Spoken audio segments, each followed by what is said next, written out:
Greetings, everyone, and welcome to tonight's program.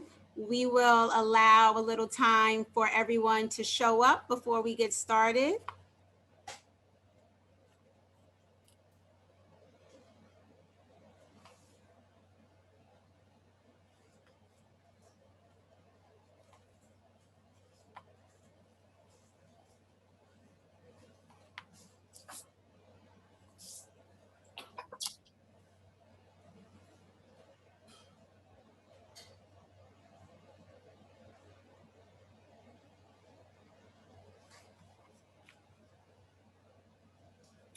Hello, and welcome, everyone.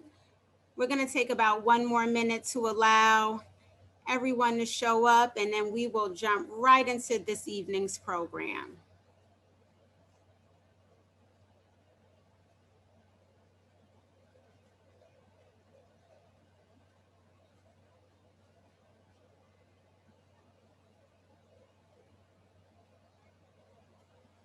Hello, Commissioner Green. So happy to see you. Well, see your name.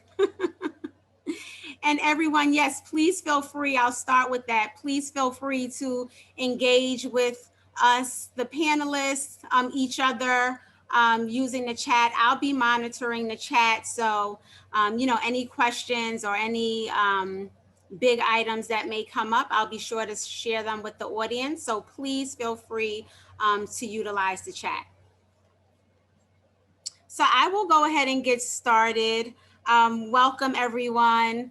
If this is your first time attending one of our programs, we are so happy to have you here. If not, then welcome back. My name is Sabria Hassan, and I am the Director of Programs at the Banneker-Douglass Museum, your state's African American museum located in downtown Annapolis, Maryland.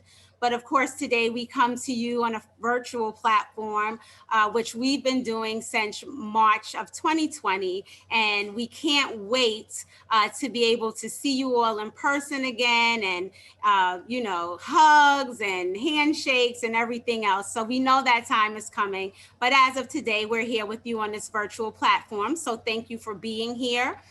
Tonight's program is titled The Foundations of Racism, the Big Unequitable Picture, Criminal Justice and Education. And as some of you know, this is the second part to our anti-racism training series. So again, my name is Sabria Hassan, and I'm the Director of Programs for the Banneker-Douglass Museum. Before we get started, I wanted to recognize the Maryland Commission on African American History and Culture, and you'll hear more from their Executive Director in 1 minute, and the Governor's Office on Community Initiatives, and the newly formed Anti-Racism Coalition, made up of these individuals, and I'm going to share them on the screen. So you have Dr. David Fakunle, Nicole Johnson, William Jernigan, Joanna Doty, Gina Lewis, Dr. Amina Johnson, and Maya Davis. And we'll be sending out a resource packet after this presentation, and we'll be sure to include their information in that resource packet. But I wanted to thank the Anti-Racism Coalition for working so closely with me on these trainings and just providing insight to the museum as we are trying to be intentional with our programming. So without further ado, I would like to introduce the Executive Director on the Maryland Commission of African American History and Culture and Executive Director of the Banneker-Douglass Museum, Ms. Chanel Compton.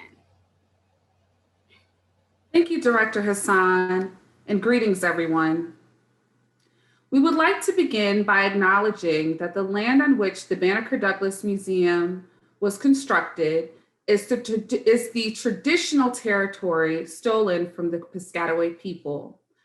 As we work towards truth and reconciliation to create spaces for healing and connection, let us first acknowledge the racial terror of colonialism and the attempted erasure of Indigenous people.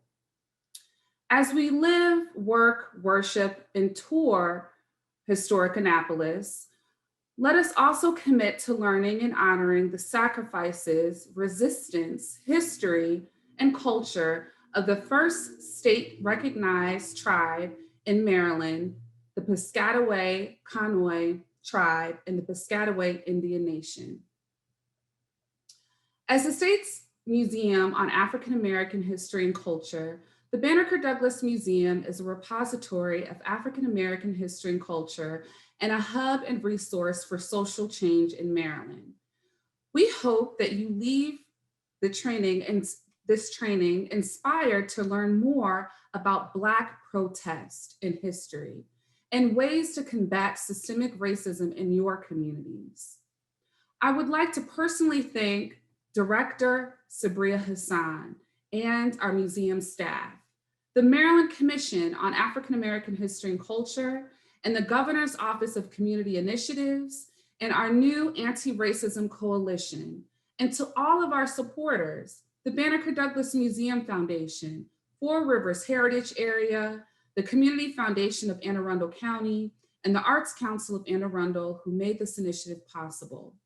It is my honor to introduce, if she is present, Senator Sarah Alfred, a champion of African American heritage and social change, who will share greetings to all of you this evening. If the senator isn't available, I'll pass the mic over to our fabulous Director of Programs, Ms. Sabria Hassan. And the senator is here, so she can go ahead and address the audience. Thank you for being here, Senator. Of course, I wouldn't miss it for the world. Thank you all so very much. And to Director Compton, who's just doing an incredible job at the Banneker-Douglass Museum, and her team for facilitating this. I also do want to acknowledge my teammate is also on the line, Delegate Shanika Henson, who has just done an incredible job. She's the first Black woman to represent the capital city, District 30A, and she's just an incredible teammate. We have made it a mission as our delegation to lift up and support many of the organizations that have historically been underfunded or ignored in the state budget. And we're just incredibly excited to do that work and undertake your voice in the Maryland General Assembly. So I just wanted to be very brief and thank everybody for participating today and assure you that these conversations within our communities are so important because they help to obviously break down barriers and build bridges in our communities themselves, but also it helps direct our work in the Maryland General Assembly. The voices that we've heard from the community over the years led to a tremendous amount of change. We have the first Black woman Speaker of the House in Maryland history in Speaker Adrienne Jones. We have a young progressive Senate President Bill Ferguson, and together they are working to make sure that we are looking at the policies at the statewide level, but also the state budget through an equity lens that frankly has just never been achieved before. So everything from historic police reform to historic investments in HBCUs and education. I had the privilege of serving on the Senate President's Work Group on Equity and Inclusion last year that put forth about 40 different recommendations. I'm going to link it in the chat for folks to look through some of the policy recommendations that we made, that many of which became law, on addressing the issues of police reform, health inequities, wealth disparities, environmental injustice across the board. There is so much more work to be done, and that work begins in rooms like this. So I am just so privileged to be here. I can't wait to listen and learn with you all, and I'm excited for the conversation. Thank you. Thank you so much, Senator Elfreth. When we reached out to her team, she immediately responded and said that she would be honored to address the audience for tonight's program. So thank you again. And Director Compton, thank you as well for addressing the audience. And thank you for being a visionary with everything that you do at the museum. So we are going to go ahead and get started. I did see some questions come in the chat, and I have addressed some of them. Yes, this resource packet will be available after this evening's training. Thank you to our Director of Communications and Marketing, who gets all of that done for us. We would expect to have it out to you between tomorrow and the next day, so please be on the lookout for that. As long as you're a registered attendee for tonight's program, you will receive that information, which will also include the PowerPoint decks from our two distinguished presenters. So I saw someone asked about the packet from our first training. If you were registered, you should have received that resource packet, but I put my email address in the chat. So please email me directly and I will make sure that you receive that packet. And I believe it may also be available on our website, www.bdmuseum.maryland.gov, but still feel free to give me an email, shoot me an email, and I'll make sure you get that information. Again, please use the chat. The last 10 minutes for each presentation will be open to questions and answers for the audience, from the audience.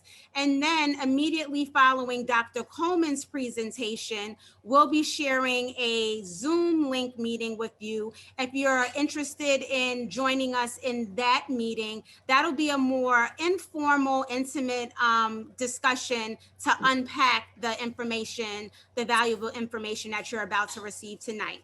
So let's get to it, and make sure, like I said, to use that chat. So for our first presentation, we have Dr. Natasha L. Harris, PhD. She's an associate professor of criminal justice in the Department of Behavioral Sciences and Human Services at Bowie State University. For the past 5 years, she has served as the coordinator of the Criminal Justice Program. As a scholar activist, Dr. Harris is dedicated to reshaping social policies and addressing racial injustices in the United States. Through a critical criminological lens, her work confronts the history of racial disparities and racial injustices throughout America's criminal justice system. Dr. Harris's research is reflected in her book, Returning Home, Intimate Partner Violence and Reentry, scholarly journal articles, and book chapters. Her research trajectory includes racial impact statements, prosecutorial performance indicators, and restorative justice. She is the co-founder of the Institute of Restorative Justice and Practices at Bowie State University. Dr. Harris received her PhD in criminal justice with a specialization in public policy from the Graduate Center, City University of New York. Without further ado, I present you Dr. Natasha Harris. Greetings, everyone. Let me share. One second.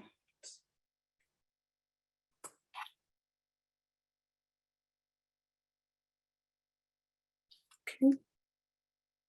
1 second while I get. Hello, everyone, and thank you to the Banneker-Douglass Museum for giving me this space to talk about this very important topic.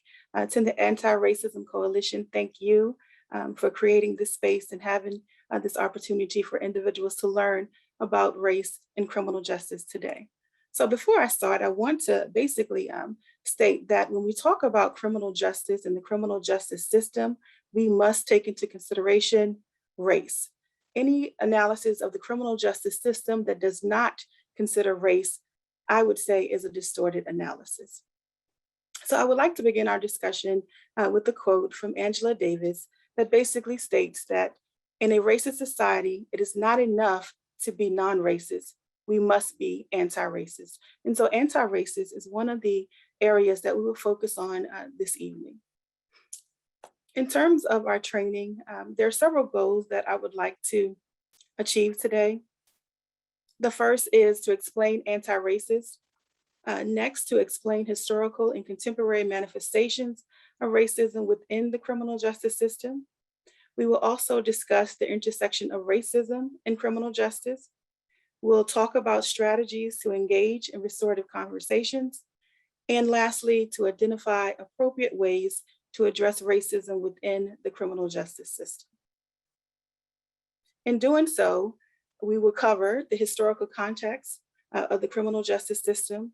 We will also discuss contemporary criminal justice, anti-racism in the criminal justice system, and last, a call to action. And with this, I want to start with a quote from Kennedy, who wrote the book, How to Be an Anti-Racist. And I think this will kind of set the tone for where we will go this evening. To be an anti-racist is to think nothing is behaviorally wrong or right, inferior or superior with any of the racial groups. Whenever the anti-racist sees individuals behaving positively or negatively, the anti-racist sees exactly that, individuals behaving positively or negatively, not representatives of whole races. Behavior is something humans do, not races do. So again, the theme that will be threaded throughout this discussion is anti-racist and anti-racism. So shifting to the criminal justice system, I wanted to provide a brief history of the criminal justice system so that we can see at the very core and the foundation of the criminal justice system has been systemic racism. So our criminal justice system is deeply rooted in systemic racism, and that is any measure that produces or sustains racial inequity between racial groups. So within our criminal justice system, we have three main branches. That's police, courts, and corrections. So police officers are basically apprehend and arrest individuals.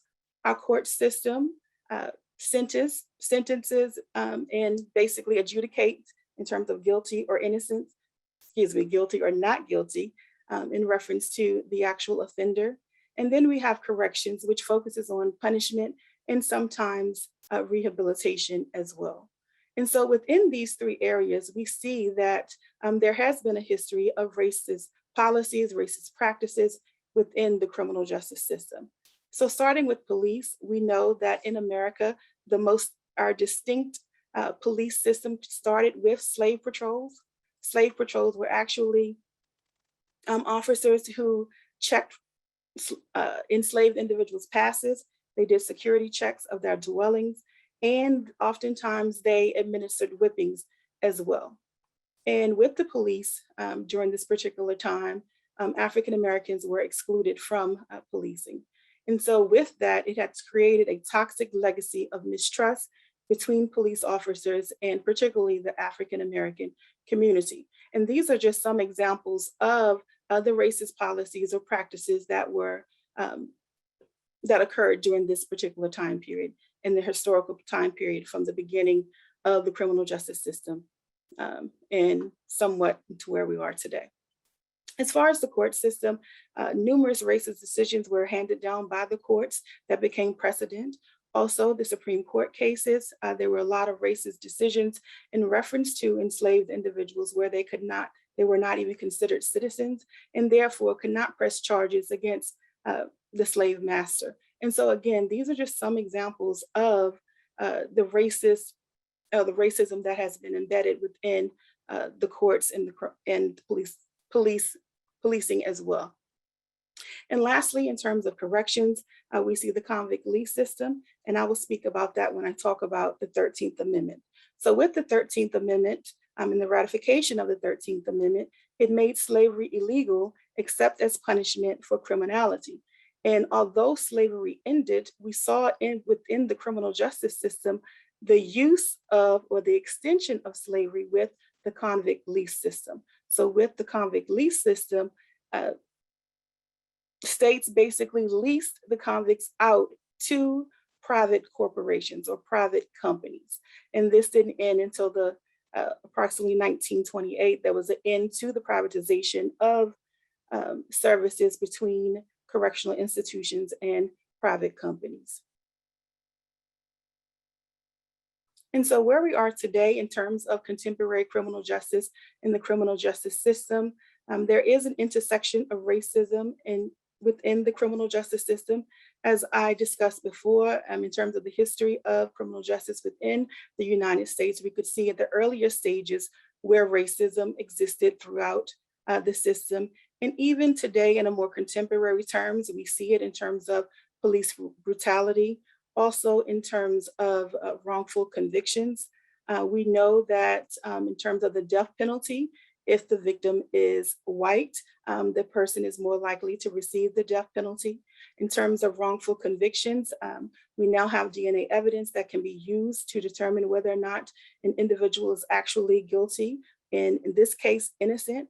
And so we see with wrongful convictions that the race of the victim matters as well. So for example, with the number of individuals who have been exonerated through DNA exonerations with wrongful convictions, we know that the typical case is one that involves an African-American male who allegedly committed a sexual act against a white woman in which she was oftentimes the only witness. So what we see here is that the criminal justice system will take the word of the white woman over that of the innocent Black man. And so these are just some examples of the racist policies and the racism that is embedded and threaded throughout the criminal justice system.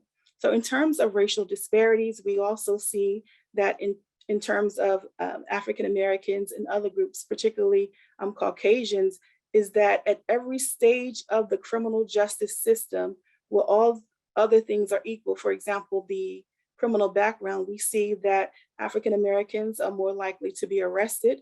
If they're arrested, they're more likely to be convicted. If they're convicted, they're more likely to receive a longer sentence than that of their white counterpart. So we can see throughout the criminal justice system, how racism has made its way through the system. In addition, we have what we consider to be race-neutral policies. These are policies that do not specifically refer to a particular race or ethnic group, but it has disparate impact. So what that means is that on the surface, it looks as if these laws or policies are neutral. However, certain groups are actually being impacted by these policies. And we saw this with the impact of the war on drugs. So we know that in the late 80s, we started to see a shift from more rehabilitative policies to that of more punitive nature. And with that came mandatory sentencing and the war on drugs. Now with the war on drugs, what we saw in essence was a war on Black and brown communities. And what I mean by that is that during this particular time period, there was laws that were created that sent a lot of minorities to prison. And with that, we had the 100-to-1 sentencing disparities in terms of crack versus powder cocaine. And so we know that for 5 grams of crack cocaine, you receive 5 years. However, it was 500 grams of powder cocaine for the same 5-year sentence. And so that disparity was argued that it was based on the user in terms of who was using powder cocaine being more Caucasians, as opposed to crack cocaine being a lower class or minority drug. And so we've seen this and the impact that it's had on the criminal justice system, particularly as it pertains to corrections and incarceration of particular groups. And so these laws were considered to be very draconian in nature and very punitive and harsh, and particularly having the impact on, again, Black and brown communities. And so with the changes in the laws in terms of drugs, we saw mass incarceration where our criminal justice system reached its highest peak at approximately 2.6 million people incarcerated at the heights of the mass incarceration or the incarceration boom. And so even today, we see a disproportionate amount of minority confinement where, for example, African Americans make up approximately 13% of the population, yet they account for close to 40% of those who are incarcerated in our nation's prisons and jails. And so that's what we mean by disproportionate minority confinement. Also, in terms of mass incarceration, we saw privatization. As I mentioned before, in the history of criminal justice and also in terms of corrections, where we had the convict lease system that ended around 1928. What we saw here with mass incarceration in the war on drugs is a return to privatization, where states and also the federal government utilize private companies to actually house offenders. And with this privatization, it is a very profitable industry. And so individuals can actually purchase stock in reference to these particular groups. For example, Core Civic and the GEO Group, Correctional Management. That's another company that focuses on private prisons. And so again, it's very profitable, and individuals can buy stocks within these corporations. And so as you can see, the criminal justice system has gone back to privatization to house offenders. And so how this ties into racism in the racist system in terms of criminal justice is that, again, people are getting paid off of Black and brown labor for the most part, pennies on a dollar for the labor that they actually perform. And I would also like to mention, in terms of privatization, that African Americans and Hispanics were actually being sent to facilities, private facilities, because of the longer sentences that they received. And so therefore the private companies were making even more money off of African Americans and minorities because of the lengthier sentences that they received, counter to what their counterparts received. And so again, mass incarceration and disproportionate minority confinement, these are areas in which we can see the impact of the racist policies, and often, and as well as the race neutral policies, the impact that it has had on African American communities. Another issue is in terms of the militarization of police. So we know, particularly with the national increase in terms of the protests after the murder of George Floyd, and prior to that with the militarization of police, when we have police brutality in some of our brown and Black communities, we saw the presence of military equipment, police using equipment that is typically reserved for war.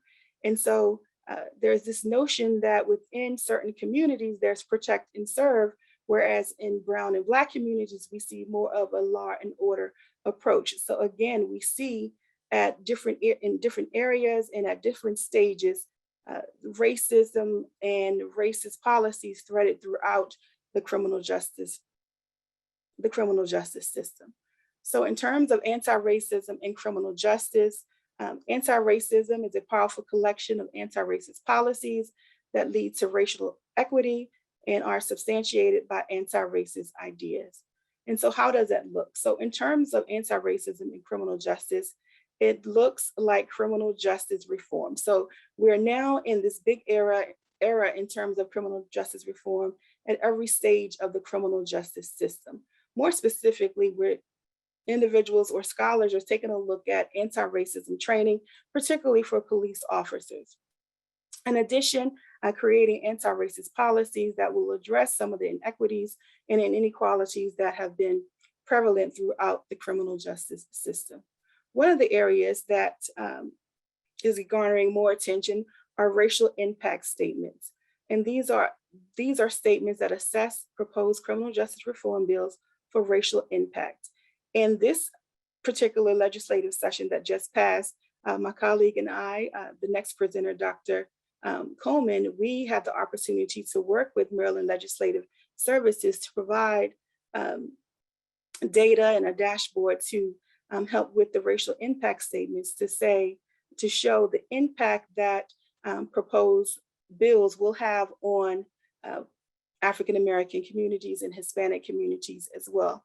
And as I mentioned at the beginning, any analysis of the criminal justice system that does not take into consideration race is a distorted analysis. So this was basically cutting edge statements that were provided to help shape or reshape the policies that are in place within the state of Maryland that have negative connotations or a negative impact for certain groups.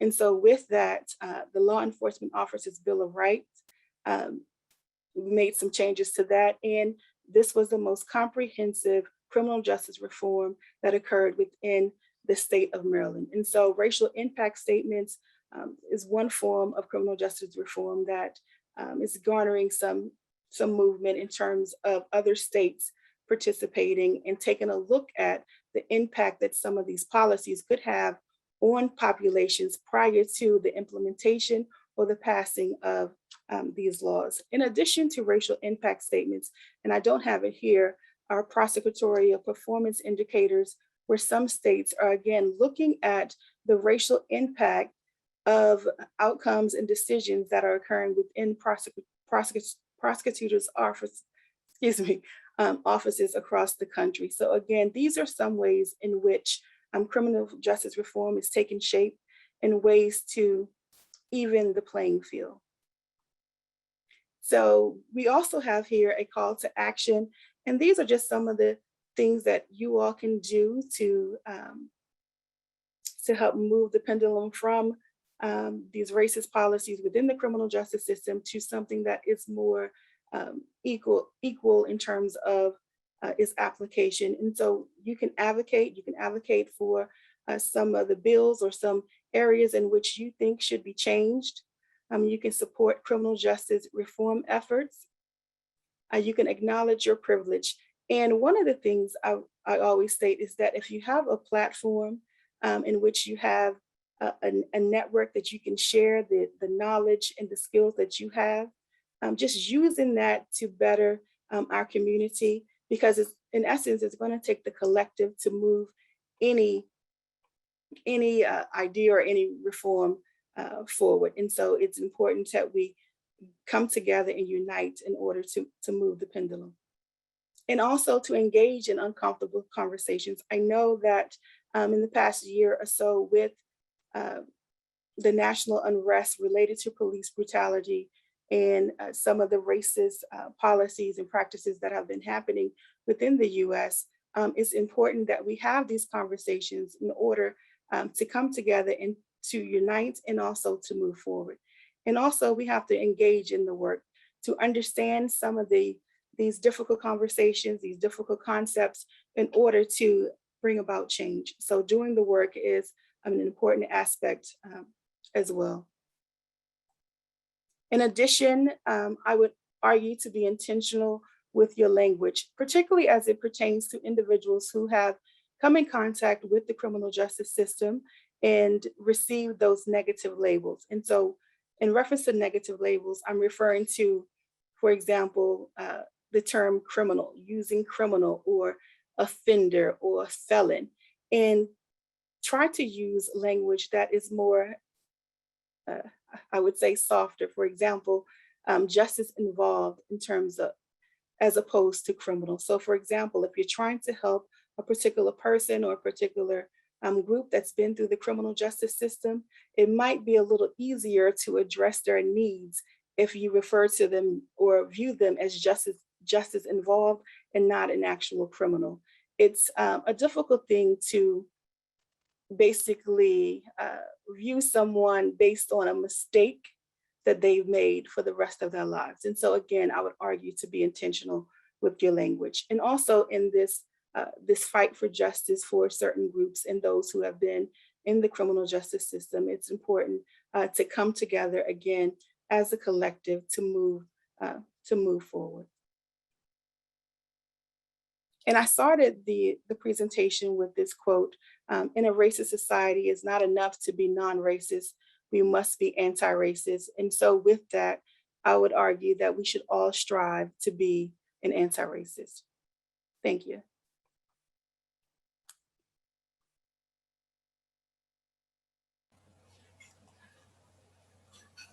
Thank you, Dr. Harris.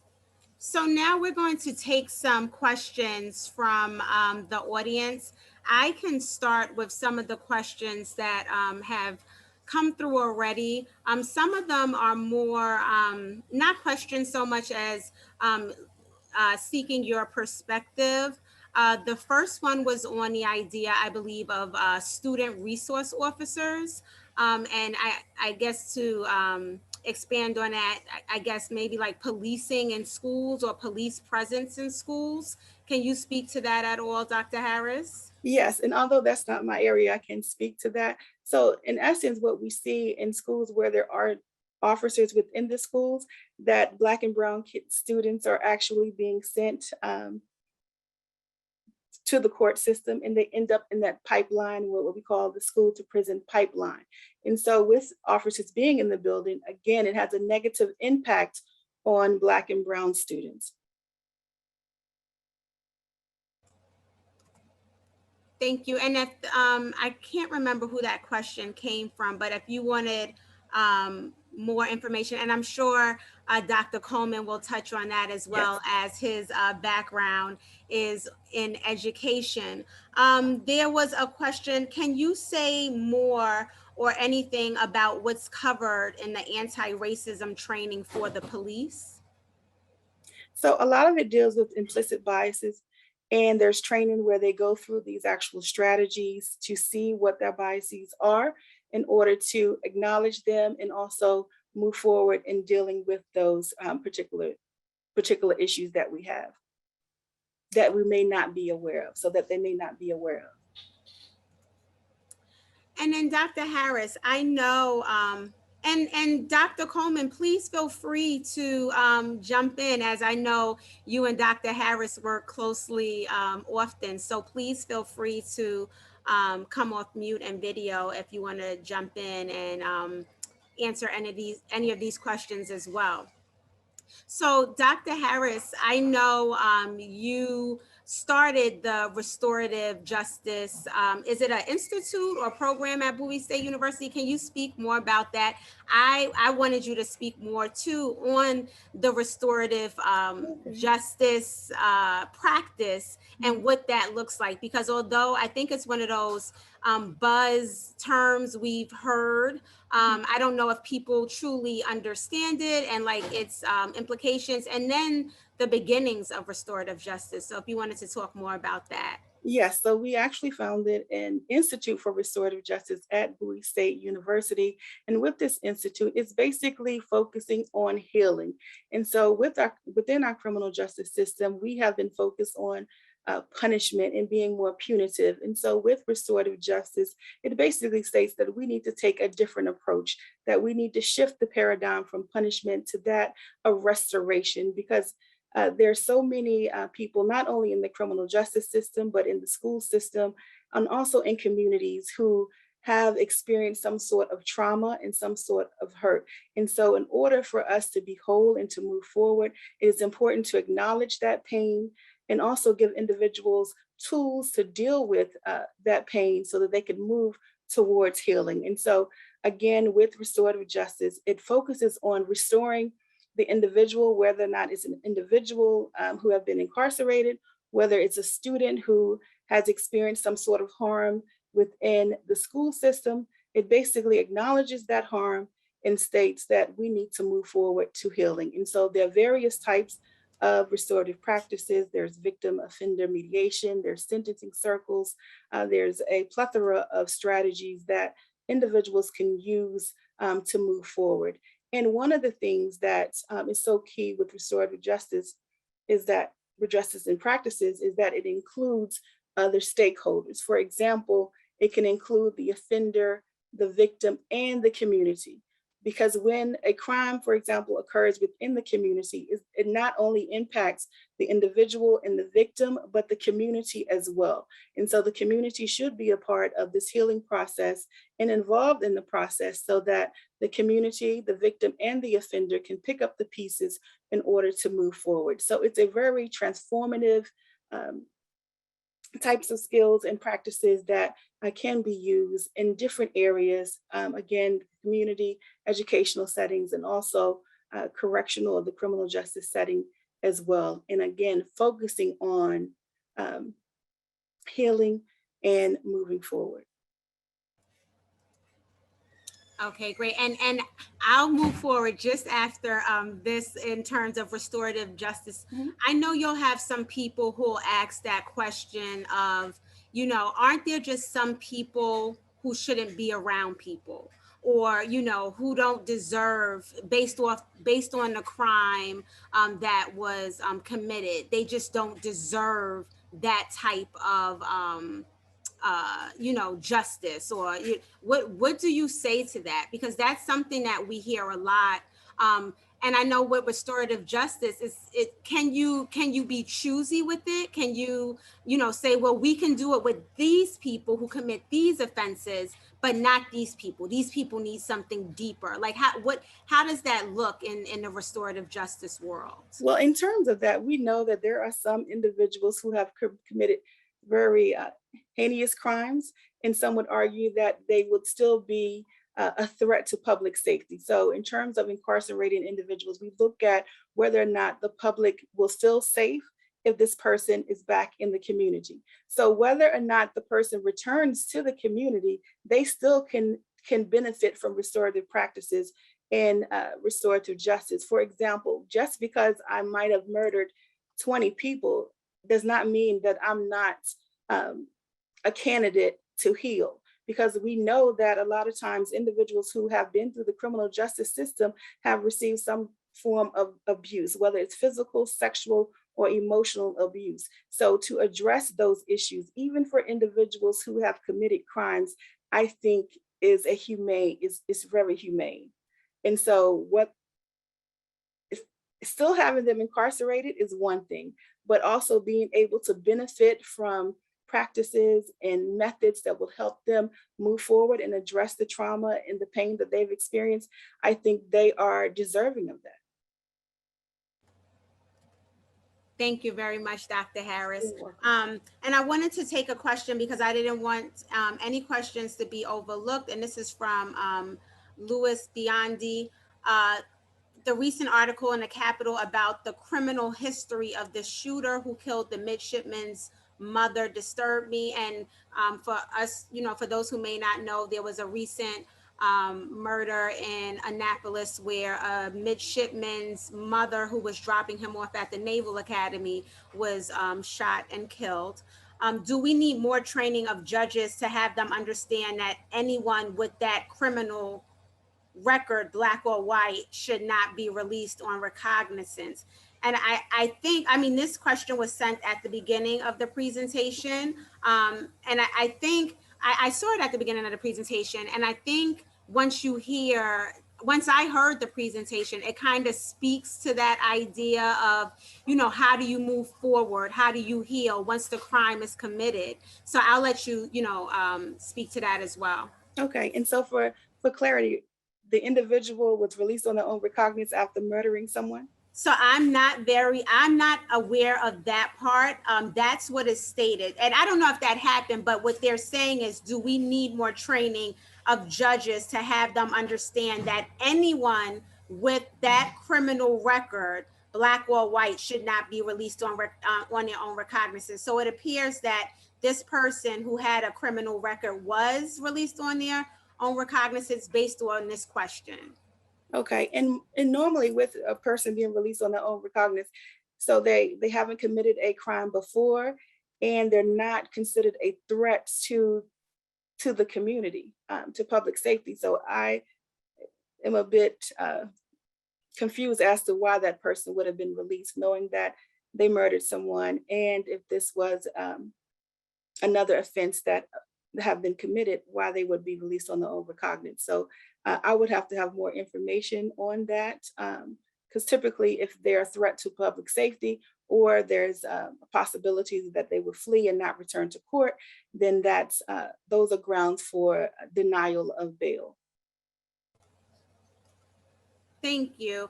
So we had another question back to restorative justice, and is there a combination of Blacks, Latinx, whites, others working collaboratively on restorative justice, or is it unfortunately most exclusively a Black effort? No, because this particular restorative justice is basically an indigenous practice. We see it in Native American cultures, and so it's not a particularly Black endeavor. It has been used in other cultural settings as well. I know when I first heard about restorative justice, they were actually doing it in London. So that was, that was a place, and they did it there, and it was really working, that connection with community and the families. Because I think a lot of times when we think about a criminal act, once it's done, is how do the families heal? And we tend to believe that once a person is, incarcerated and the key is thrown away, the healing begins. But I've read articles where a lot of families have said they're still left empty. It's like, you know, you would think that that would close it. So that restorative justice piece really allows for that healing to begin in a sense. And I'm sure that's on a case by case basis. Yes. But I think that's why restorative justice is so important.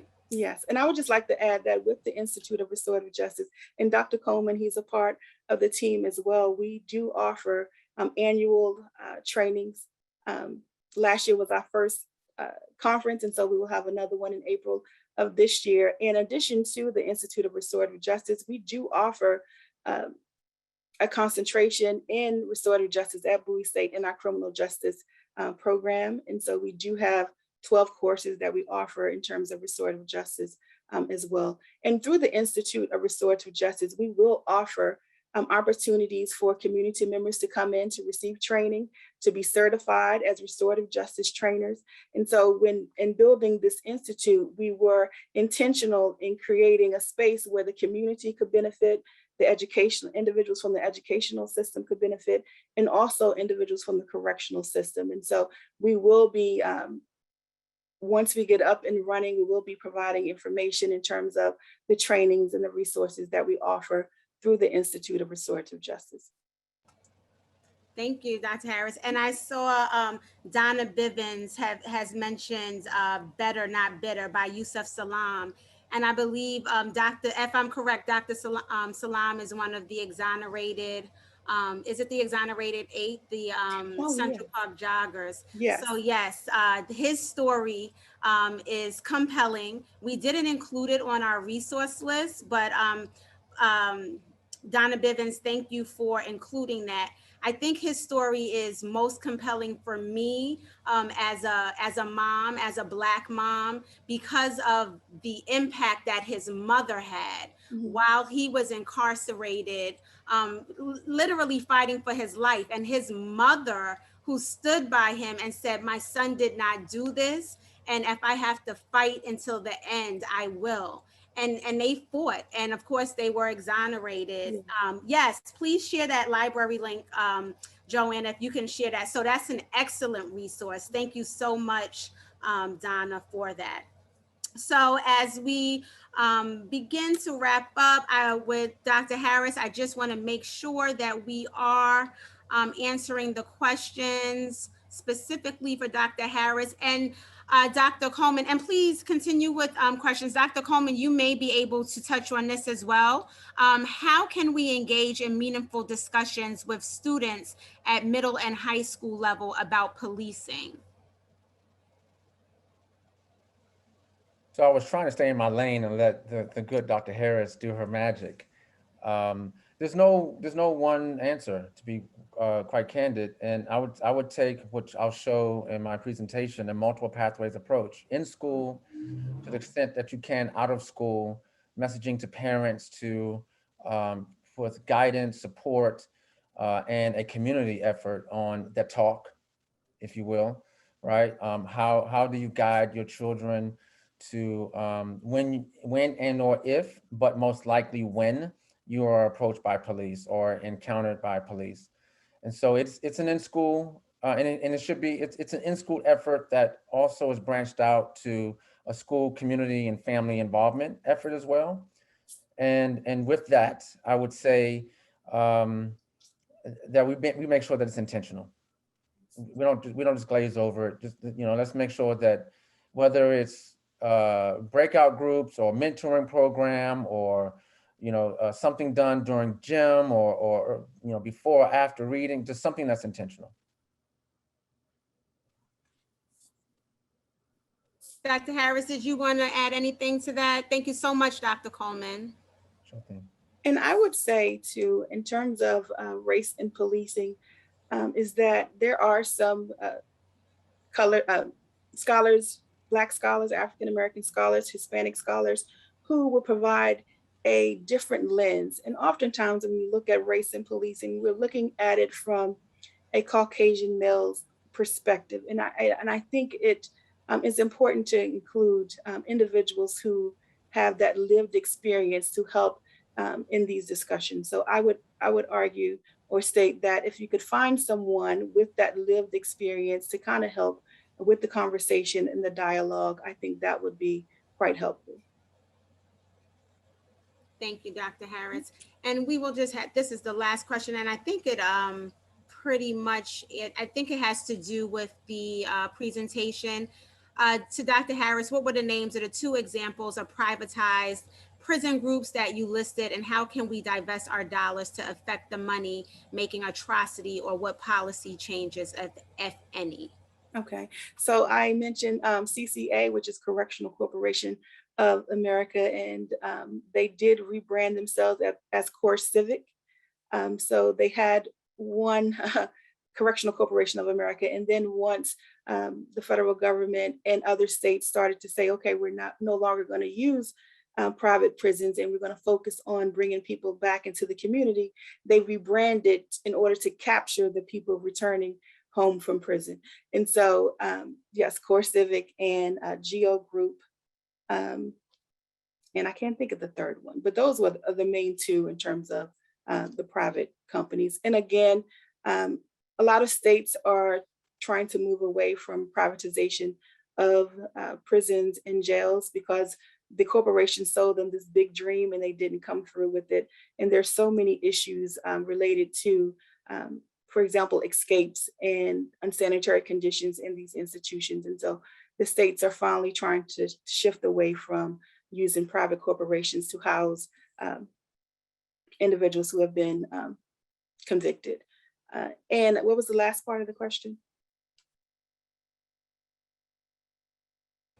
I'm sorry. I think they asked, are there any things that we can do to divest our dollars to affect that money-making atrocity, or are there any policy changes, if any? Yes, and so as I mentioned, the federal government 1 or 2 years ago basically said that they would no longer use private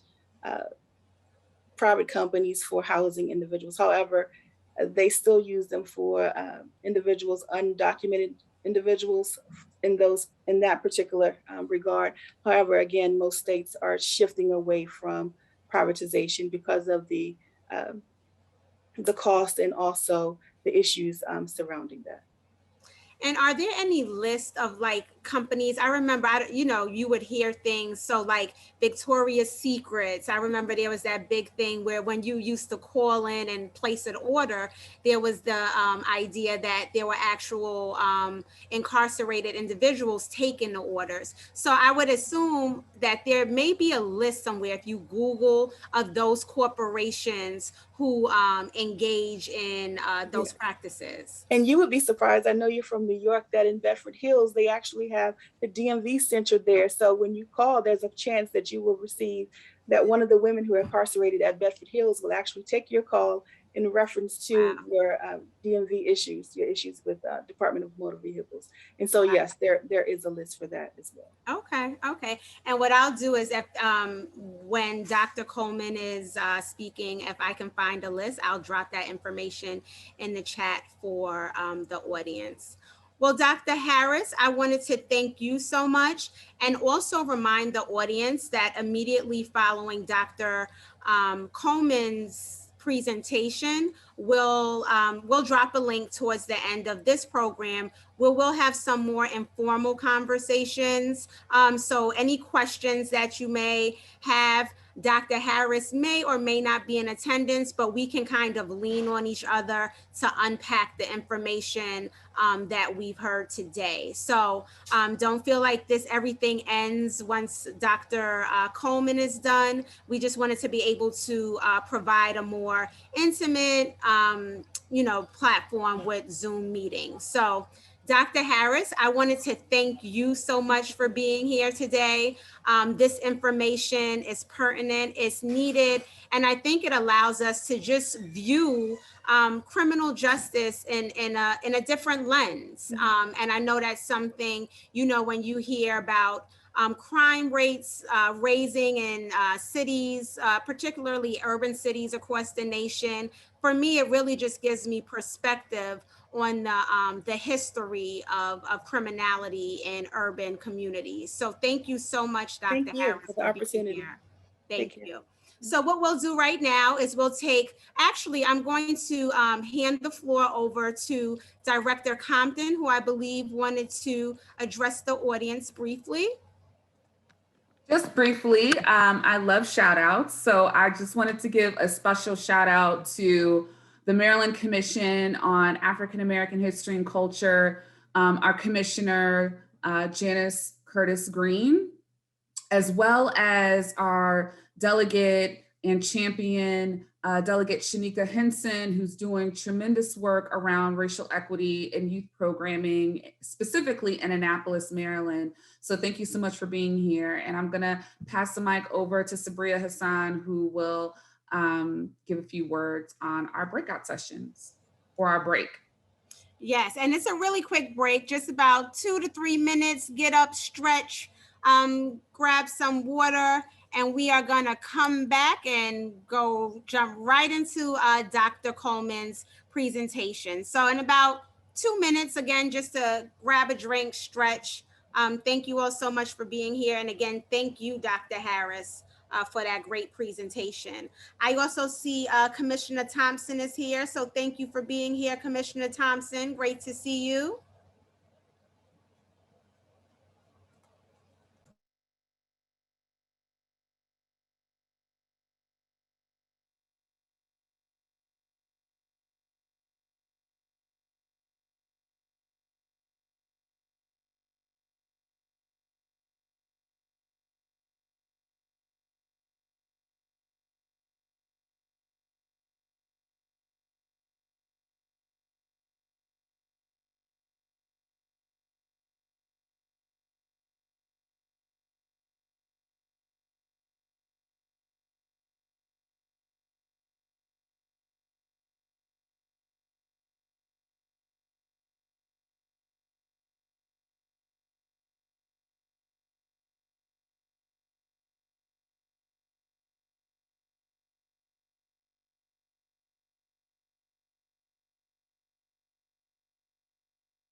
And while you all are breaking, I did want to answer a question that came across from Commissioner Green about the Anti-Racism Coalition. So the Anti-Racism Coalition is a group of individuals who have worked with the museum in the past, understood our mission and our vision, and we work closely with them to create programs, particularly these trainings.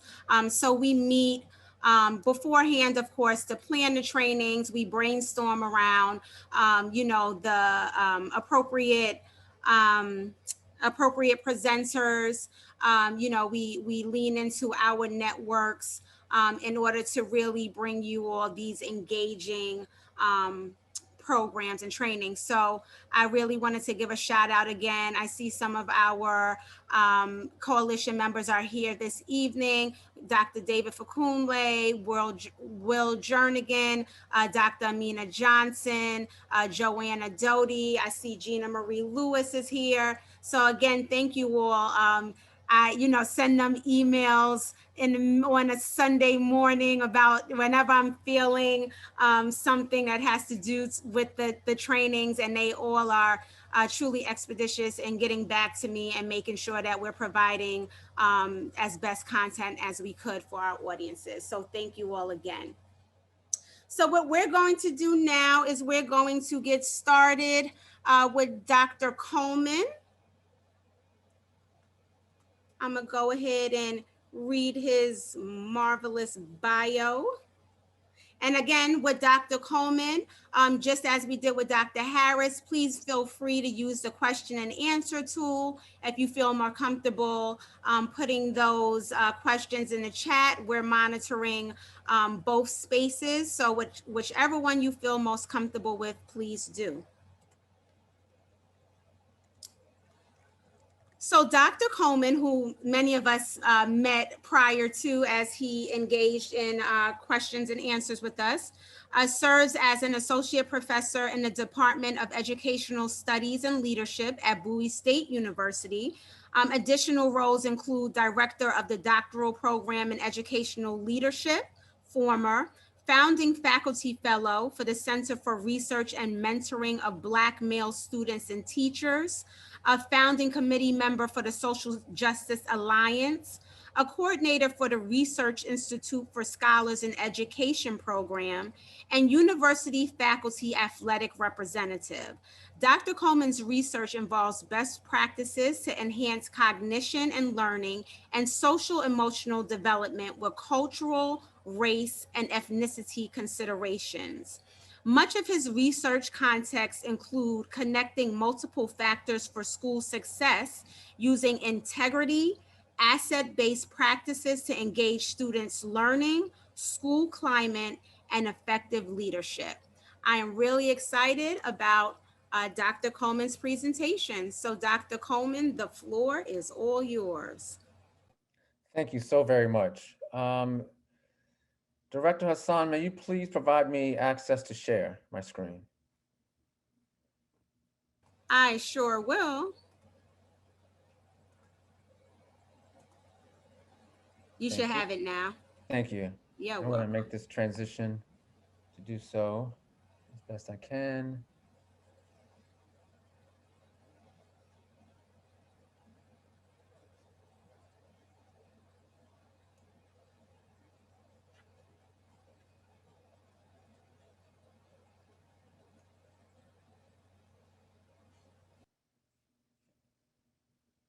And can you see my screen? Yes, sir. It's looking good. Okay, great. Thank you. So I'll get started. Let me get situated. Let me shake off the excitement, hence stage fright. Thank you for that wonderful introduction. I would also take the opportunity to thank Director Compton and yourself, Director Hassan. Thank you to the distinguished guest. And thank you to my good colleague, Dr. Harris, for a wonderful, wonderful presentation and a way to set the bar. Today, we'll focus on the foundations of racism, the big unequitable picture in education in particular.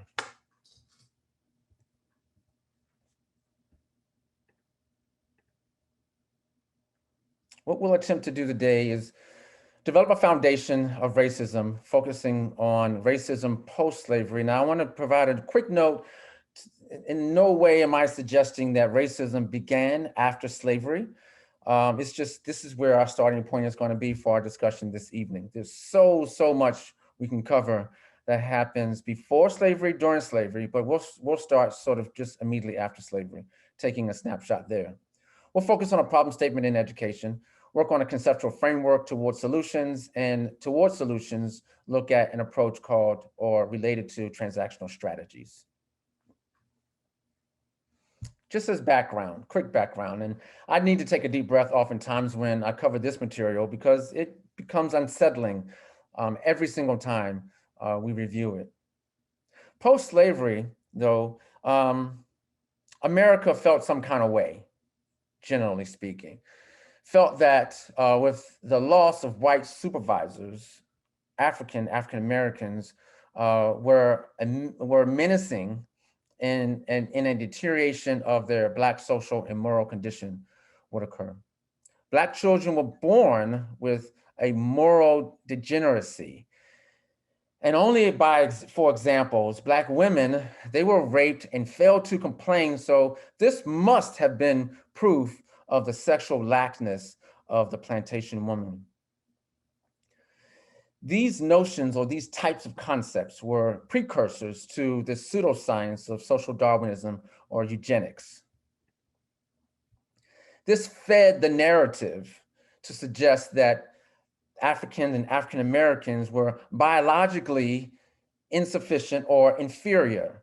This was a social construct, as we all know, or can assume or presume that racism is a social construct. But some of our early storytellers who had the stage, had the mic, shared things like the Negro lies near to the childhood of man. African Americans possess the instinct of submissiveness, and they are a backward race, childlike. The most and the best that they can do as far as development is at the adolescence as a comparison to the white person. There was a fight between two evils, as I say, between the biological deficit and the social deficit. George Hebb in 1947 in his rat experiment, just as a small commercial, he took two rats. One he left in his lab to peruse a maze, and the other he took home and let his 8-year-old son play with. Found that the rat that he took home was able to get through the maze better than the one that was left in the lab. These types of results led to this notion of stimulus deprivation, suggesting that the African American was not biologically inferior, they were socially deprived. They were socially deprived to the extent that their lower intelligence was explained because of the lack of stimulus. More research continued to further suggest that poor performance and low intelligence for the African American was because there was an apparent lack of toys and other play objects, lack of interaction and conversation between children and parents. And this research led into further research to suggest that it necessarily wasn't the lack of toys. African and African Americans had enough stimulus, just the wrong stimulus.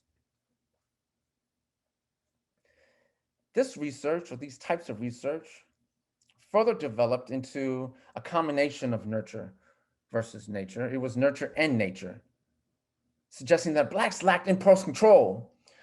African Americans had dampened intellectual curiosity, and they failed to demonstrate internal motivation mechanisms. That notes for me to breathe and breathe along with me. But here I transition to the problem statement. The opportunity gap was formerly known as the academic achievement gap. We changed or begin to change that verbiage so we won't be letting the institution off the hook. And suggesting that is an academic achievement gap might allow institutions or other characters within institutions to suggest that the reasons why there is a deficit or a gap in academic achievement between Blacks and whites and other minoritized individuals in America is because of those groups of people. The opportunity gap language suggests that really it's the institutions that are problematic.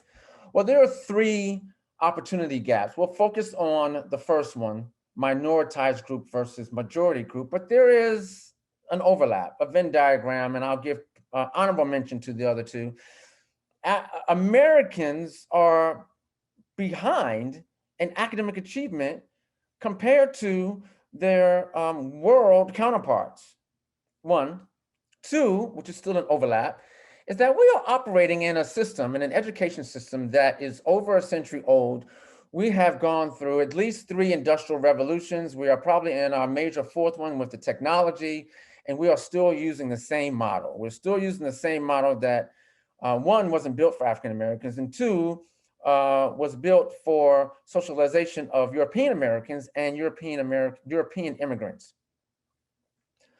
We're well beyond that. And the use of that model has outlived itself. I'm pausing. There has been a trend of a gap in performance between whites and Blacks and other minoritized groups. NAEP has started to capture this information in the early 1970s. But this does not ignore the mental testing movement that started in the early 1900s, right before World War I. But what has happened here in the education sector is that it wasn't just sort of random or arbitrary um, blacks to be compared to whites. Now we're testing virtually everyone in some capacity, starting in the early 70s with our standardized testing. And here's the trend. Here's the trend. This is a trend for reading, just for example, for fourth graders. And that trend, I believe that was for eighth graders, excuse me, and that trend continues for fourth graders. These trends are still salient in the very same way for math and science. This trend, though, speaks to a normalization of failure. While the trend shows an increase in performance, it still shows a gap in performance. And as long as there is increase in performance or achievement, then the characters, institutions are relatively speaking satisfied. And this becomes a normalization of failure. Well, it is a normalization of failure because of the history and the narrative that's pushed forward about the African American. Either they are biologically inferior or culturally deprived. Either one or both, this normalization of failure has become acceptable, but is not acceptable to us. It has become a blame the victim perspective mentality. With regard to the biological perspective, we are, those published roots are highlighted by Arthur Jensen's work in 1969, the bell curve in 1994, for example, and it continues. There is no founded research to suggest that, as they might have, 25% of your intelligence rests in your biological makeup. So just put that out there.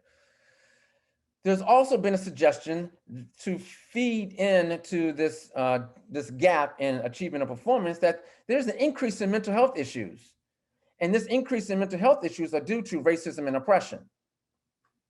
Well, Dr. Grace Carroll, who has coined the term MEES, mundane extreme environmental stress, along with Howard Stevenson, both suggest that actually this is not the case, that African Americans rely on a mechanism of ways of being that includes mental health and wellness around family, community, spirituality. They are all mechanisms for this mental health. These are some of the same mechanisms that are used for other groups in America, at least, but across the world. Somehow, some way, these mechanisms aren't sufficient, according to the deficit model researchers, for the African American. Some said that African Americans have low motivation. Margaret Bill Spencer says otherwise, that actually African Americans are motivated and have even more intrinsic motivation when they learn even more so around their culture and their history. The adage of no or low parent support. Now, I've been a professor for, and I hate to date myself, but I've been a professor for 17 years. And I've had to stop class around this item alone because some people are so adamant that Black people's parents, Latinx parents, and other marginalized groups' parents don't care about their education. Cynthia Garcia-Cole debunks that notion, that marginalized groups, both voluntary and involuntary immigrants, have extremely high expectations, wishes, and desires for their children and support their children regardless of their career path, but nonetheless have high expectations, high aspirations. Then there's this notion around, well, it must be because there's a poverty or lack of resources. I don't want to completely dismiss that notion. However, I will say that trends in NAEP reports show that although there's an opportunity gap with low socioeconomic folks, Blacks and whites, that opportunity gap widens when you go up in socioeconomic status. So the more that there are equal resources, the wider the gap is. So the lack of resources doesn't fully explain, or explain at all, really, why there is a gap in performance and achievement. But some have suggested and continue to suggest that it's been because of the cultural deprivation or the biological inferiority. In response to the gaps and the rationale behind the gaps, early on in the 1960s, compensatory programs were developed. You'll remember, and there's some of them, actually all of them that I have here, are still in place and still intact. Head Start, Title I, that infuse and include parenting courses and seminars. Well, they got initial success and then they faltered. For example, only Head Start programs, they showed initial success for the pre-K kindergarten, but that success did not sustain as those same students matriculated to second, third, and fourth grade, just for example.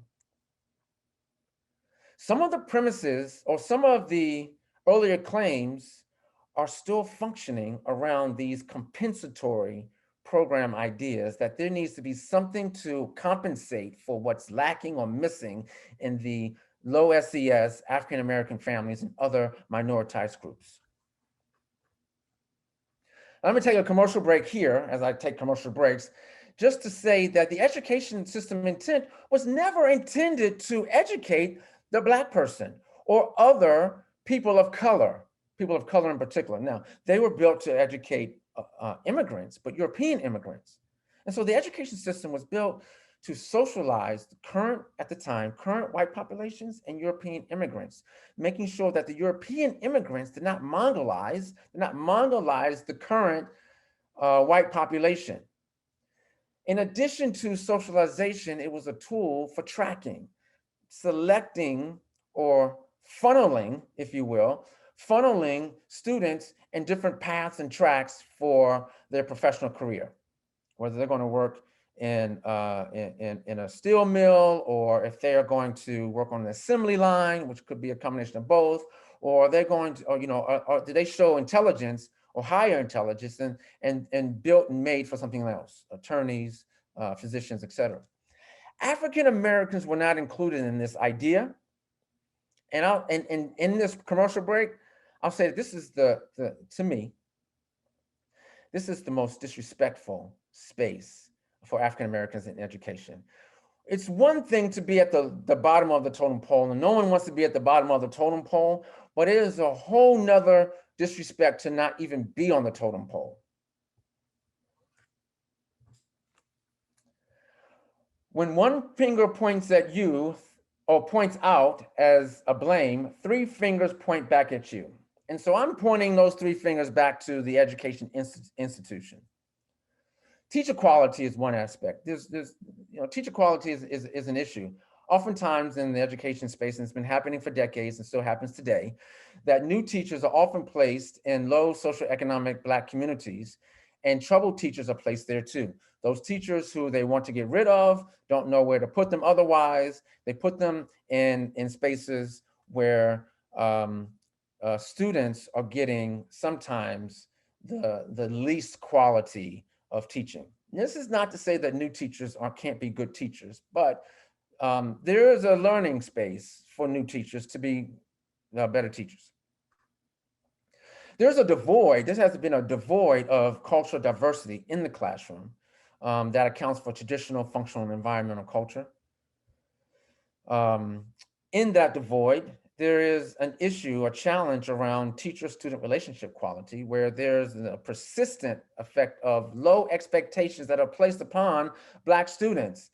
And in response to, or in addition to, to that low expectation, you have punitive, curt, and closed positive interactions with Black students. Look, 80% of the teaching population are white female teachers. Only 9% of Hispanic, 7% of Black, and of the total population of teachers, only 2% of Black men, and you have 2% who are Asian. Well, that doesn't necessarily represent the population by demographic.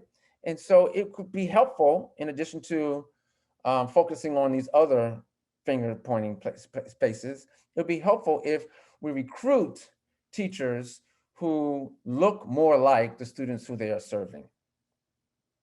And then there's this exclusionary discipline space where I touched on it a little bit before with the teacher and student relationship quality, or otherwise known as constructive social relationships.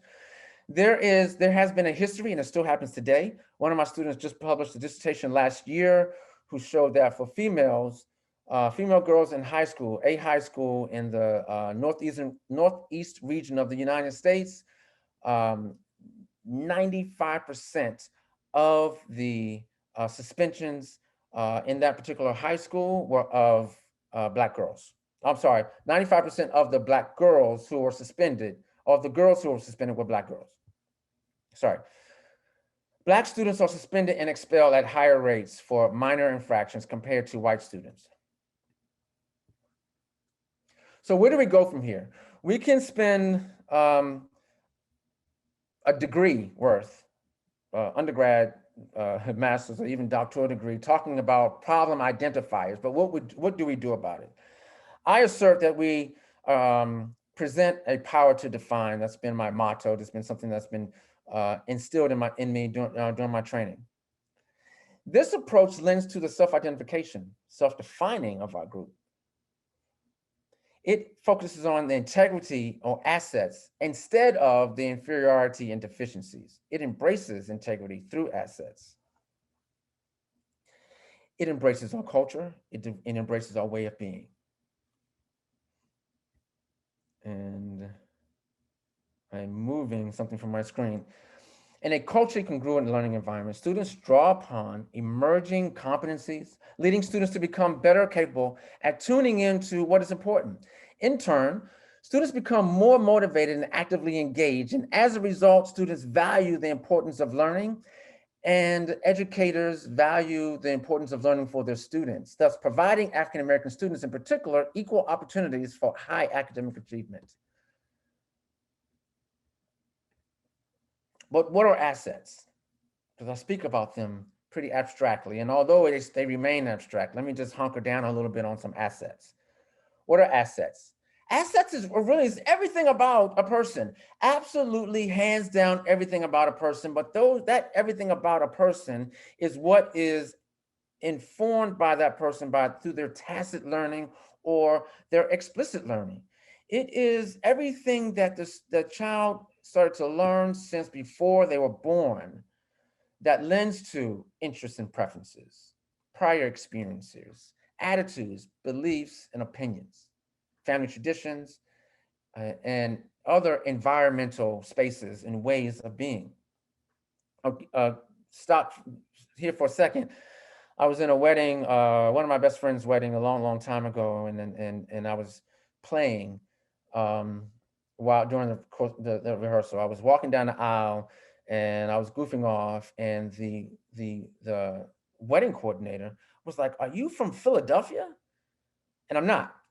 I'm from Maryland. Was born and raised in Hyattsville, although born in Washington, D.C. But both my parents are from Philadelphia. And amazingly, something that I never took into account, that even in my child play, I show my tacit learning in how I walk, talk, and otherwise hold preferences.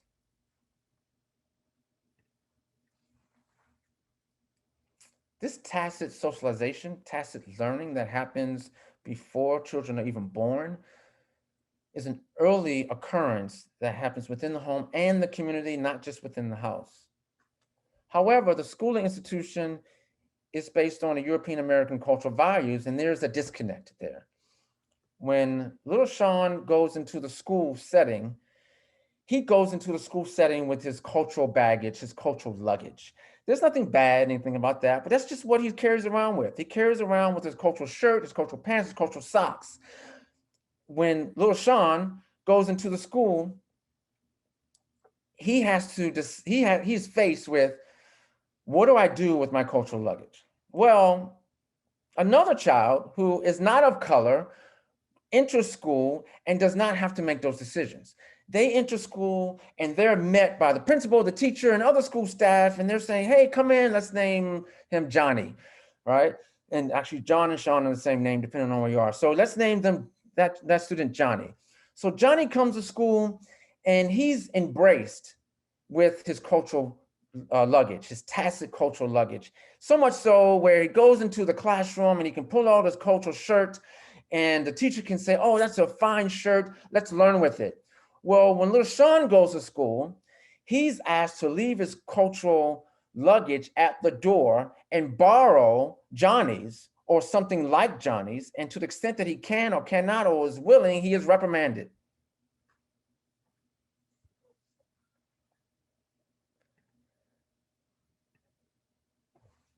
How do we address this? Where are we going with this? Well, there are two major approaches to focusing on closing this opportunity gap.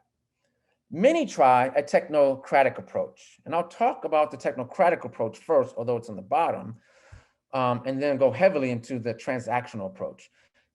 I'm not here to say that technocratic approaches don't work, but I am here to say that transactional approaches are best practices in research that show that they enhance academic achievement as well with engagement, motivation, and academic efficacy. But technocratic approaches are things like extended school day, uniforms, extended school year, or shorter summer breaks, for that matter. Technocratic approaches are approaches that become school-based, district-based, or state-based, for that matter, depending on your LEA, where you can make that adjustment quite handily, quite quickly, and oftentimes they are politically driven. But transactional approaches is where it's at. Supportive school environments where there's engagement with the students, engagement with the teachers, the educators, and facilitative engagement between everyone. So here, all roads lead to quality instruction. The practical application of building on assets may speak to at least 4 major domains, and I'll touch upon them. Meaningful learning or otherwise making connections. Making the learning environment relevant, bringing personal connection, bringing the student into the learning environment effectively so they are not alienated and wondering, why in the world am I learning this? And not just necessarily bringing the students' assets from home, but bringing their prior competencies, their interests as well. Learning community is another. Here, I'm going to use an old 90s education term where you have a risk-free environment where the students are looked at as working on process, not just outcome or summative performance. Students have a voice and choice. The students feel like they are present in the learning environment. They are collaborating with everyone, including the teacher and other education stakeholders. This instills or helps to instill student accountability, ownership, responsibility. You know, how many times have you educators or you parents or those who otherwise visit schools, how many times have you seen schoolwork up on the walls, right? Which should be, right? But it's dated in September and this is December. That's not necessarily including the students in the learning environment because it's dated. So making the students understand that they are important in the learning environment. And there are other ways, but these are just some examples. This constructive social relationship is also known as teacher-student relationship quality, where you provide a socially supportive learning environment. You have high expectations and you don't just say, go get it. You say, let's go get it. And you are showing the student that you believe in them, that they can go get it, and that those students can enhance, increase their abilities, their current abilities, and move forward, right? So yes, you encourage high expectations. It's also about effort and improvement. And you do that in how you treat the students and facilitate treatment between you and the student and between students. I want to say the best for last, and although all of them are intertwined, cultural resources. And so let's just understand cultural resources just for a half a second. because we all may have a different idea of cultural resources. Well, cultural resources is the everything about a person, their way of being. And there are layers about it. There's the family, peer, and community. There's, I'm going to have to change the slide next time, but there's also environmental culture. Like, I might have a different experience in my town, in my city, that's different than somebody else's, and those differences may prompt certain needs. I might have a different urbanicity. It might be rural versus suburban versus urban. The one possible cultural resource that was hard for me to grab onto, but I did it eventually, was pop culture. It's important for us to identify with students pop culture, even though they may change, even though the signs of the times, or they may be faddish, but to include pop culture, what might be important to students outside of school is important as well. And I'm describing them as if they are mutually exclusive, but they aren't. They are individual domains that can definitely overlap. When we talk about meaningful learning or connections, we're also talking about aspects of learning community, voice and choice, including the student in deconstructing the alienation. That's all also part of this constructive social relationships and infusing the student's background and assets through cultural resources. How do we get there? So we talked about, or I talked about, the what and the how do we resolve, or an avenue to resolving it, but the how is important. And that is pre-service teacher and leadership capacity development. It's layered, and I'll talk about some of them, and through the Q&A, I'll open the door up to talk about any of them that someone wants to dive deeper into. But yes, through pre-service and in-service, both teacher and leader capacity development, we need to focus on not just pedagogy for diverse backgrounds, but content-focused factors.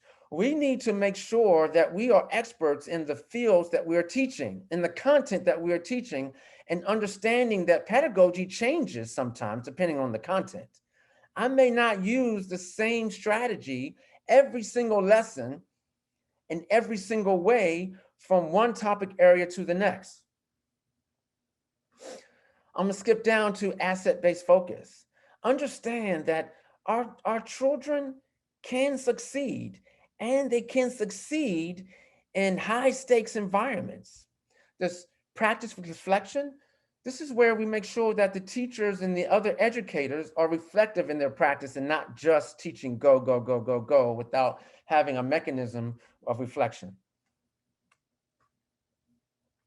I'm going to connect this ongoing support and learning community. This ongoing support where teachers and educators should be supported through ongoing coaching, demonstrations, and feedback. This should be embedded into a learning community where it's ongoing. Workshops or drive-bys. And while there might be some value in workshops, they are not necessarily sustaining unless you have ongoing follow-up. Effective planning time is part of that learning community, and you have a multi-dimensional instructional knowledge and skill enhancement. That's part of the content-focused factors piece, where it's important for us to understand our content and understand the effective pedagogy that matches that content, as well as the need for our students. I'm saving teacher belief change for last. I've traveled the country, conducted assessment in various school districts, conducted professional development to principals, teachers, seasoned teachers, beginning teachers, and I'm gonna tell you that teacher belief change has been the most difficult thing to address only for those teachers and educators who don't believe that African-American students and other marginalized students who are marginalized, we don't marginalize ourselves, cannot succeed because of various reasons. And many of those various reasons are because of the either biological perspective or cultural / environmental deprivation perspective. Teacher belief change, and how do we get there? I want to stop here for a second before I go on to addressing it. But while teacher belief change is one of the most difficult hurdles, I am not necessarily trying to change your belief. If you are not trying to change your belief, I'm trying to change your behavior. If you show students certain things in your behavior towards them, then they will respond. Although if you have a teacher belief that believes in them and you behave accordingly, then that works even better. Taking this approach addresses the whole child though. It's not just closing an opportunity gap in performance on a standardized test. It impacts motivation, engagement, academic efficacy, academic identity that in turn informs attentional deployment, conditional knowledge, and in turn helps and supports the facilitative enhanced effects of first order content focus as well as higher order spaces. What does this look like if we put it all together? The knee bone is connected to the shin bone. If you focus on your content, understand and know your content, understand within your content what students need or what they would need, infuse that with integrity-based strategies, pedagogy, that in turn informs the affective and cognitive processes and further informs those outcomes that we're looking for, right? The affective outcomes as well as the cognitive outcomes. How do we know it works? How do we know? How do we know? I walk into rooms and I catch the attention of people, administrators, CEOs of school systems. And I say, I know how to close the opportunity gap. And at first I get a year right, but I'm telling you, I know. Let's look at some data.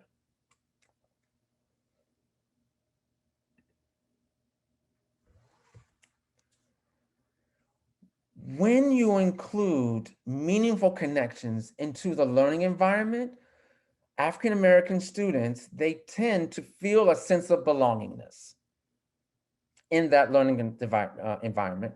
That is so important from deconstructing the history of alienation in the schooling process by generations. You erase that or attempt to erase the history, the generational alienation of the schooling process simply by including the student, their assets, making the connections to the environment in your lessons and do it all the time.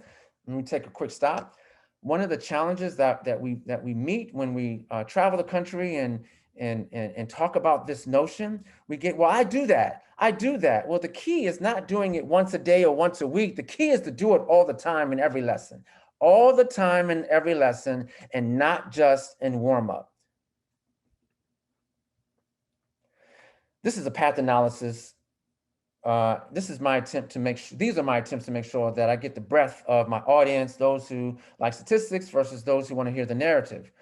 Well, here's the statistics of it, or a representation of it. The narrative is that when you include students' home background, not only do you increase the sense of belongingness, but you change the student's approach to learning. You change the student's approach to learning, where the student is now looking at mastering the content versus just trying to get a grade or just trying to get past the lesson or just trying to survive. You change the student's idea and wanting to actually learn and use the content to them just checking off the box. You change the student's perspective on not just mastery, but you give them a depth of learning and you allow them to transfer that learning outside of the classroom. You also give the student, through this study, you also give the student the notion that they can learn and they are not relegated to their learning station right now. Ooh-wee. I want to use this slide to talk about both collaboration as well as cultural resource. When you include communalism, and communalism is one of the 9 dimensions of cultural dimensions, Afro-cultural dimensions identified by A. Wade Boykin in 1986. when you include communalism just as one of the 9, then you find that this is an enhancing facilitative effect on performance, but not just performance, but learning. What's not in here is that these results are based on a 2-week study.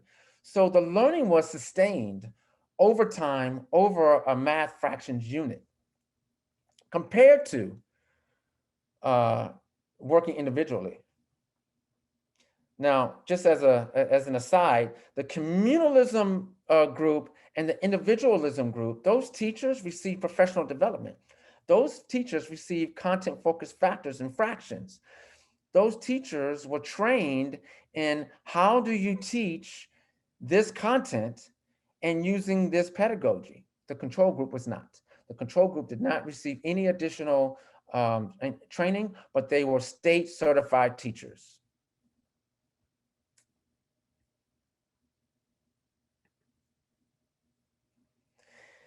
And this study, led by Dr. Jackson, Melissa Jackson, talks about the expectations. I'm so excited about this study.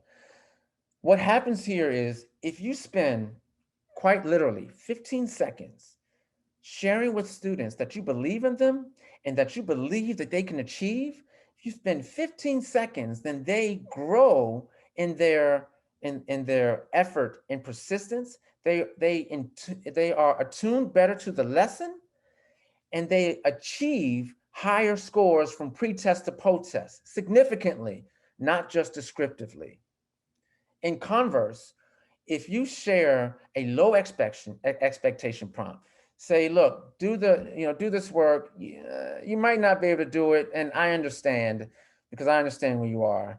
15 seconds of that, not only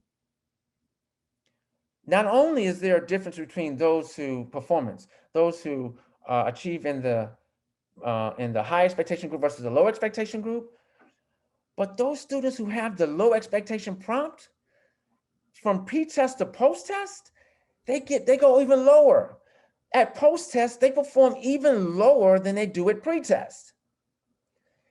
African Americans are getting messages day in and day out that they have low expectations. And so that, as far as the study goes, that informs their performance, their learning, and their achievement. That informs possibly their motivation, engagement, and academic efficacy and identity. Imagine if we were to give these messages to our children, not just during one lesson for 15 seconds, but throughout the entire day, every day. When I hear teachers say, I do that once a month, a week, I'm not talking about a one-off or an outlier. These strategies need to be pervasive and persistent. One at a time, these strategies are incredibly effective, one at a time.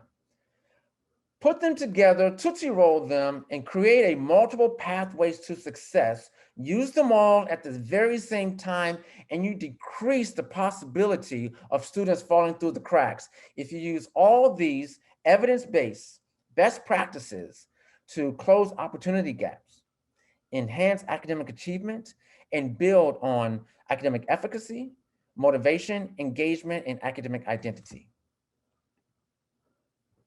That produces gap closing outcomes. And for some reason, if you are not interested in gap closing outcomes, if you are wondering, why is this important to me if I don't care, I'm not a marginalized group, I don't serve marginalized groups, or whatever your perspective is, believe you me, this impacts everyone. We see here, I grabbed this from the labor force statistics, and it shows that percentage-wise, there is a decrease in both white men and women from 92 and projected to 2022.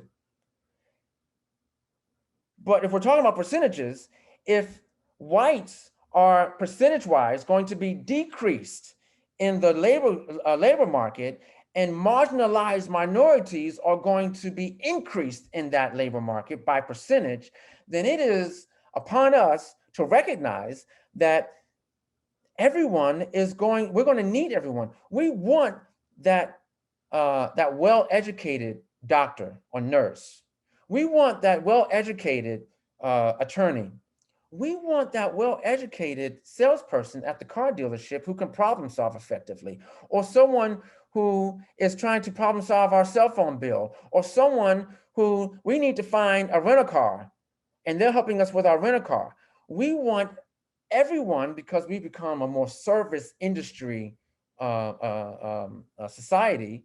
We are no longer in the early 1900s working on Ford's assembly line in the way that Ford's assembly line was built then. We are much more a service-oriented space, and technology informs almost everything.